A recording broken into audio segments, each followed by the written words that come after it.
안녕하세요. 결혼한 지 올해로 3년 차인 30대 여성입니다. 아이는 아직 없고 앞으로도 없겠죠. 남편과 이혼할 생각이니까요. 남편하고는 대학 시절부터 알고 지내던 사이였습니다. 하지만 그 당시엔 남녀 사이라기보다는 그저 좋은 오빠 동생에 불과했지요. 그랬던 저희가 본격적으로 연애를 시작한 건 남편 나이 32, 제 나이 29일 때였어요.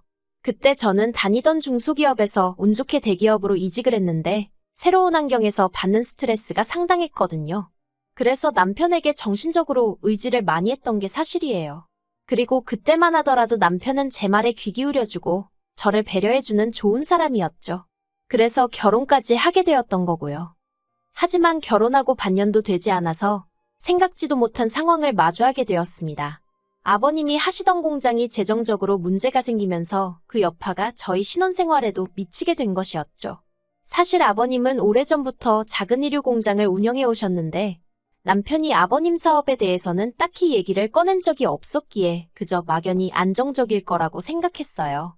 게다가 저희가 결혼할 때 많이는 아니어도 시댁에서 5천만 원을 보태주셨거든요. 그러니 설마 몇 달 만에 공장이 그 지경이 될 거라고 누가 상상이나 했겠어요? 아버님 공장이 어렵다는 이야기를 들은 지 일주일도 되지 않았을 때 아버님께서 연락을 해오셨습니다. 그리고는 기니 할 말이 있다고 하시더니 저희가 결혼할 때 주셨던 5천만 원을 돌려달라는 거예요.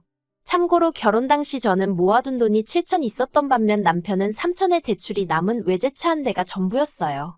결혼 이야기는 남편이 먼저 꺼냈는데 가진 게 제 생각보다 너무 없어서 황당하더라고요.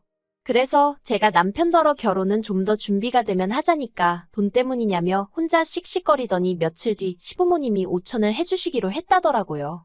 그래서 저는 말은 안 했지만 어머님 아버님 생각에도 아들이 장가가기엔 너무 가진 게 없어서 해주셨나 보다 싶었습니다.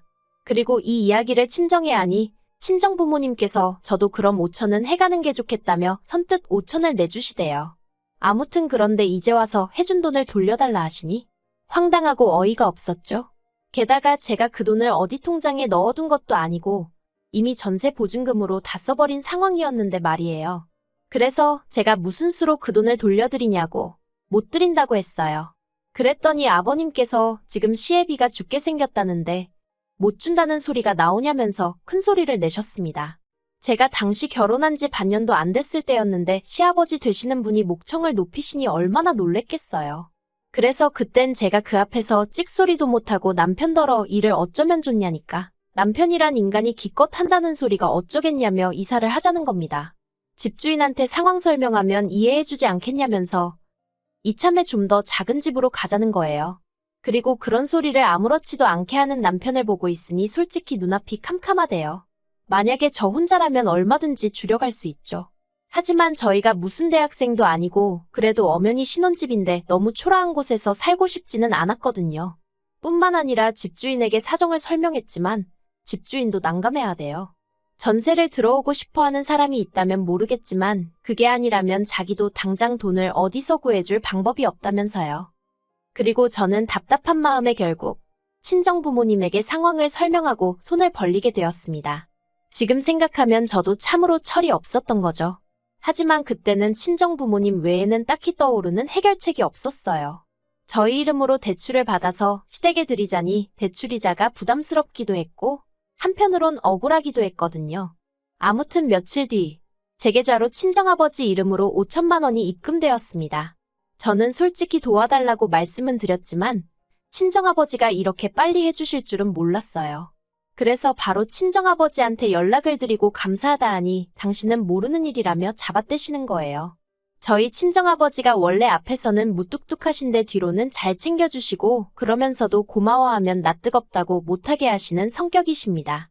아무튼 제가 친정아버지더러 이 돈은 무슨 수를 써서라도 꼭 갚겠다니까 갚긴 뭘 갚냐며 쓸데없는 소리 하지 말라고 하시더니 필요한 데다가 욕이나겠어 그러시대요. 그리고는 저더러 남편한테 너무 싫은 소리 하지 말랍니다. 남편이야말로 지금 이 상황이 얼마나 답답하고 속상하겠냐면서요. 그리고 그 주 주말 저와 남편은 시댁을 찾았습니다. 그리고 아버님께 친정아버지가 주신 5천을 드리며 이걸로 저희 결혼할 때 시댁에서 받은 건 없는 거나 마찬가지라고 딱 잘라 이야기를 했네요. 되바라져 보일 수 있겠지만 이런 이야기를 꺼낸 이유는 단순했습니다. 어머님 아버님께서 지난 몇 달 동안 5천 해주신 걸로 어지간히 생색을 내셨거든요. 더 해주지 못해서 속상해하시는 친정부모님과 달리 시부모님은 우리 나이에 5천이면 얼마나 큰 돈인지 아냐면서 매 순간 감사하는 마음을 가지라는 둥. 그러다가 돌려달라고 하실 때는 못 준다는 저를 무슨 돈도 고른 애취급을 하시면서 얼마나 싫은 소리를 하셨는지 몰라요. 그러니 오죽하면 제가 이제 받은 거 없는 거란 소리를 대놓고 했을까요? 그리고 그런 저에게 어머님 아버님 두 분 다 별 말씀은 안 하셨지만 상당히 당황하신 눈치셨어요. 한편 시댁에 5천을 건네고 몇 달 지나지 않아 이번엔 집주인 쪽에서 먼저 연락이 왔습니다. 듣자 하니 자기 아들이 결혼을 하게 됐다면서 자기네 사정 좀 봐달라는 거예요. 그리고 저는 옳다구나 싶었습니다. 솔직히 살아보니까 여러 가지로 저희랑 안 맞는 부분이 많았거든요. 회사까지 가는 길도 교통편 자체는 나쁘지 않았는데 문제는 그 일대에 저희처럼 출근하는 사람들이 워낙 많다 보니 버스에 앉아서 간다는 건 상상도 할 수 없었고요. 그리고 집 상태도 도배를 싹 해놔서 그런지 겉에서 보기에는 깨끗하고 멀쩡해 보여요. 그런데 어찌나 여기저기서 벌레가 많이 나오던지 자려고 누우면 벽에 꼭 벌레가 기어가고 있을 것 같아서 졸리긴 한데 잠이 안 오는 거예요. 그런데 집주인한테 얘기하면 여기가 주변에 나무가 많아서 그렇다며 대신 공기가 좋지 않냐는 소리나 해대고 아무튼 그렇다 보니 그냥 하루빨리 이 집에서 나가고 싶다는 생각뿐이었는데 집주인이 먼저 계약을 깨달라고 나오니 저희로선 땡큐였어요. 그래서 저희는 결국 첫 전셋집에서 1년도 안 살고 이사를 하게 되었습니다. 그런데 남편이 저번에도 그러더니 이번에는 좀 작은 집으로 이사를 가자대요. 그래서 왜냐고 물으니 이참에 보증금 일부로 자기 차에 걸려있는 대출을 갚으려고 그런다는 거예요. 어이가 없어서 제가 남편더러 보증금에 당신 돈이 어딨다고 그걸로 당신 차에 걸려있는 대출을 갚느냐고 무안을 줘버렸어요.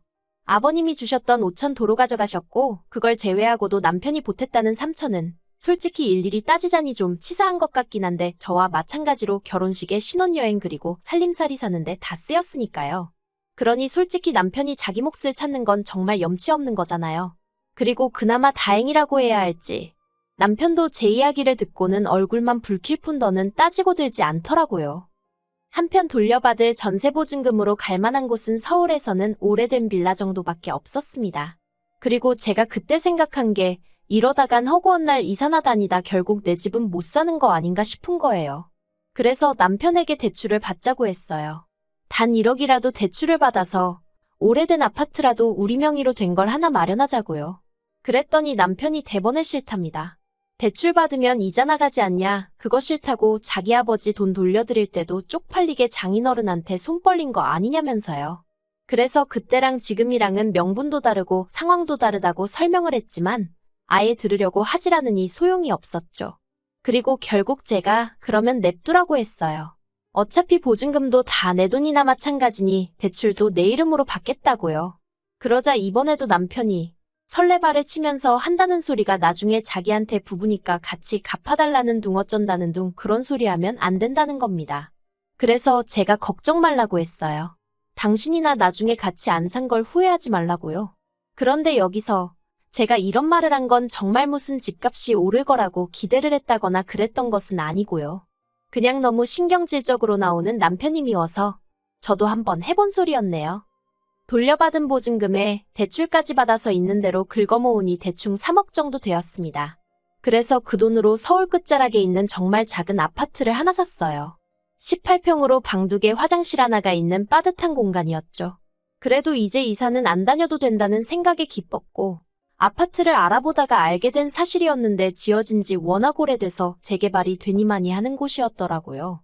그런데 제가 그렇게 싼 값에 살 수 있었던 건 원래 살던 주인이 할아버지셨는데 그렇다 보니 리모델링이고 뭐고 하나도 안 하고 30년 가까이 사셨답니다. 그러다 자식들이 다 외국으로 나가면서 같이 나가게 되셨다고 빨리 팔아야 한다는 걸 제가 운 좋게 잡았던 거고요. 아무튼 그렇게 집을 사고 인테리어는 친정아버지가 아는 분께 부탁하여 시세보다 저렴하게 해결했어요. 그리고 이제 전세도 아니고 제 명의로 된 자가였던 만큼 집들이도 했죠. 그런데 시부모님이 저희 집 현관을 들어서시면서 하시는 말씀이 이것도 집이냐고 사람을 불렀냐는 거예요. 그래도 나름대로 뿌듯한 마음으로 모신 자리였는데 첫마디가 저러니 저도 사람인데 기분이 팍 상하대요. 한 푼 보태주신 것도 없으시면서 어쩌면 말을 저렇게 하시나 싶은 게 정말이지. 지금도 그때 느낀 허탈감이 얼마나 생생한지 몰라요.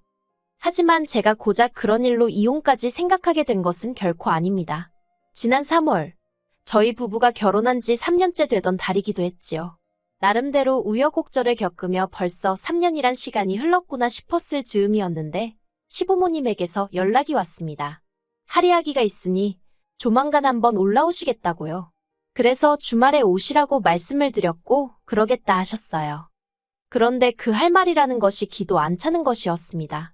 아버님께서 저에게 5천만 원을 주시면서 그때 돈 잘 썼다 하시더니 이제 이 돈 돌려주니까 아파트 명의를 남편과 공동 명의로 하라는 것이었죠.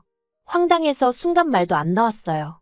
남편이 죽어도 대출은 같이 안 갚는다고 그래서 거의 2년에 가까운 시간 동안 저 혼자 대출 갚았거든요. 그리고 그나마 다행히 동네에 지하철이 들어오네. 그리고 재개발 얘기도 진척이 좀 있어서 아파트 값이 올라 그걸로 마음의 위안을 삼고 있었는데 뜬금없이 그때 5천 이제 돌려줄 테니 공동 명의를 하라니 어림택도 없는 소리였지요. 그래서 제가 아버님더러 싫다고 했어요. 그러니까 아버님이 영문을 모르겠다는 표정으로 왜 싫으냐입니다. 부부면 당연히 공동 명의를 하는 게 맞지. 그리고 원래대로면 이유가 뭐가 됐건 간에 서류가 오가는 건 남편 명의로 하는 게 맞는데 그나마 제 돈도 들어가 있고 하니까 공동 명의 정도로 얘기를 하시는 거라나요? 정말 기도 안 차더라고요. 그래서 예전부터 하고 싶던 그 말을 결국 입 밖으로 꺼냈습니다. 이 집에 어머님 아버님 아들이 보탠 건 쥐뿔도 없다고요. 막말로 하숙생은 월세라도 내고 살지. 남편은 자기가 번 돈에서 생활비라고 얼마 딱 꺼내놓는 거 말고는 뭐 하나 기여하는 바가 없었는데 이제 와서 무슨 공동명의를 하라는 거냐 했죠. 그랬더니 저희 아버님 하시는 말씀이 너 우리 아들 차 탄 적 없냐 그러시는 거예요. 저는 20살 이후로 줄곧 서울에서 살았고 그렇다 보니 늘 서울의 대중교통을 이용해왔어요. 하지만 남편과 연애를 시작한 이후로는 데이트 코스에 따라 종종 남편 차를 타게 되었고 결혼 후에는 당연히 시댁이나 친정에 내려갈 때 남편 차를 이용했지요. 그런데 아버님 말씀이 남편 차를 얻어 탔으니까 저는 할 말이 없는 거랍니다. 그리고는 아버님이 남편을 보시더니 네 차 얘랑 공동명의로 해줘라. 알겠냐 하시대요. 저한테는 들었지? 우리 아들이 지 차에 너 공동명의 해줄 거니까 너는 아파트 공동명의 해주면 된다. 내가 돈도 준다고 하지 않냐 하시는데 진짜 무슨 사업하신다는 분이 셈을 이따위로 하시나 싶어서 오죽하면 저도 모르게 입안에 있던 주스를 뿜었다니까요. 제 입에서 나간 오렌지 주스를 어머님이 정통으로 얼굴에 맞으셨고 당연히 난리가 났어요. 어머님이 더러워 죽겠다며 저한테 일부러 그랬지 하시며 삿대질을 해대셨고 저는 그게 아니라곤 했지만 어머님의 벌개진 얼굴에 얼룩진 오렌지 과육들이 눈에 자꾸 들어와서 웃음을 참지 못했습니다. 그러자 어머님이 저더러 미친 엑스 아니냐며 아버님더러 가자고 화를 내셨고 아버님은 아버님대로 저더러 다음 주까지 공동명의에 놓으라고 안 해놓으면 5천만 원도 안 줄 거고 저희 이혼시킬 거랍니다. 그런데도 저는 끝까지 웃음이 나오려고 해서 나중엔 억지로 웃음을 참았더니 눈물이 질질 흐르더라고요. 그리고 아버님 어머님이 돌아가시고 나자 남편한테 이게 지금 말이 된다고 생각하냐고 물었어요. 그랬더니 남편이 공동명의하는 게 돈 드는 것도 아니고 뭐가 문제냐입니다. 저만 원하면 앞으로 대출금도 같이 갚겠다면서 저더러 너무 계산적으로 사는 거 보기 안 좋다대요. 그리고 한다는 말이 대신 앞으로는 차 실컷 쓰게 해줄게 하는데 제가 됐다 그랬습니다. 계산적이나마나 나는 그 5천 안 받아도 그만이고 대출도 혼자 갚아도 되고 차도 내가 한 대 뽑으면 뽑았지 공동명의할 생각 없다고 했어요. 그랬더니 남편이 너 진짜 그럴 거냐면서 아버지가 우리 이혼시킨다는데 그래도 상관없냐입니다. 그래서 제가 남편더러 아버님이 나랑 이혼하란다고 진짜 이혼할 거냐고 물었어요. 하란다고 하는 인간이면 나야말로 같이 살기 싫다고요. 그랬더니 남편이 자기는 부모님 말씀은 거역 못한답니다. 그래서 제가 그러면 별 수 없네 하니까 남편이 저더러 이기적이라며 너무한다더니 후회 안 하냐대요. 고작 이깟 코딱지만한 아파트 때문에 이혼 여딱지부터도 상관없냐면서요. 그래서 이깟 코딱지만한 아파트라고 해도 너보다 낫다고 해버렸어요. 그랬더니 남편이 저더러 마음대로 하라면서 지 짐 싸서 나갔습니다. 내일은 남은 짐도 다 챙겨서 이혼 서류랑 같이 시댁에 보내버리려고요.